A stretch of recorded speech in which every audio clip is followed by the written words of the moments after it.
ঢাকা আরিচা মহাসড়ক অবরোধ করে বিক্ষোভ করেছেন ইটভাটার মালিক ও শ্রমিকেরা।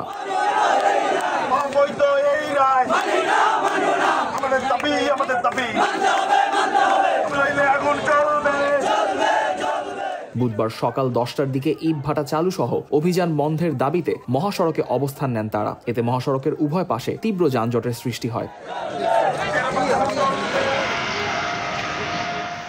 বেলা 11টার দিকে সড়কের উভয় পাশে প্রায় 2 কিলোমিটার এলাকায় যানজটে আটকা পড়েন বিভিন্ন পরিবহনের যাত্রীরা। অনেকে বাস থেকে নেমে হেঁটে গন্তব্যের দিকে রওনা দেন। আইন শৃঙ্খলা রক্ষাকারী বাহিনীর সদস্যরা বিক্ষোভকারীদের বুঝিয়ে সড়ক থেকে সরে যাওয়ার অনুরোধ জানান। আমাদের রাস্তার অবস্থান এবং মানববন্ধনের একটাই উদ্দেশ্য, সমস্ত বাংলাদেশে ব্রিক ফিল্ড রেখে শুধুমাত্র সাভারের ব্রিক ফিল্ডগুলি বন্ধ করছে। শুধুমাত্র পরিবেশ উপদেষ্টা একমাত্র নিজের স্বার্থ চরিতার্থ করার স্বার্থে আমাদের শুধু সাভারের ফিল্ডগুলি বন্ধ করছে। আমাদের পার্শ্ববর্তী কেরানীগঞ্জ উপজেলা বন্ধ করে নাই, ধামরাই উপজেলা বন্ধ করে নাই এবং গাজীপুরের ব্রিক ফিল্ড বন্ধ করে নাই, শুধু আমাদের সাভারের উপরে। এবং সাভারের মধ্যে ঢাকা সিটি কর্পোরেশনের 2 কোটি লোকের ময়লা এখানে পুরানো হয় উন্মুক্ত মাঠে। আমাদের এই মানববন্ধন ব্রিক ফিল্ড চলতে দেওয়া দিবে, আর না হলে আমরা এই আন্দোলন উঠাবো না। এখানে সব লোক কাজ করে ইটের ভাটাতে, এই সিজনে তারা সবাই আইসা গেছে কাজ করার জন্য। এই ইটের ভাটাগুলো ভাঙিয়া ভাঙিয়া ওরা কি চাইতেছে?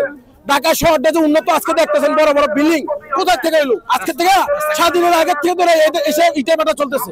বড় বড় বিল্ডিং দেখেন, এখানে মাটি, এখানে ইট দিয়ে ঢাকা শহর রয়েছে। সংসদ ভবনের আশেপাশে যত ইসি রুমে বসে রয়েছে তারা এখানে ইটের ভাটা ইট দিয়েই তারা বিল্ডিং করছে।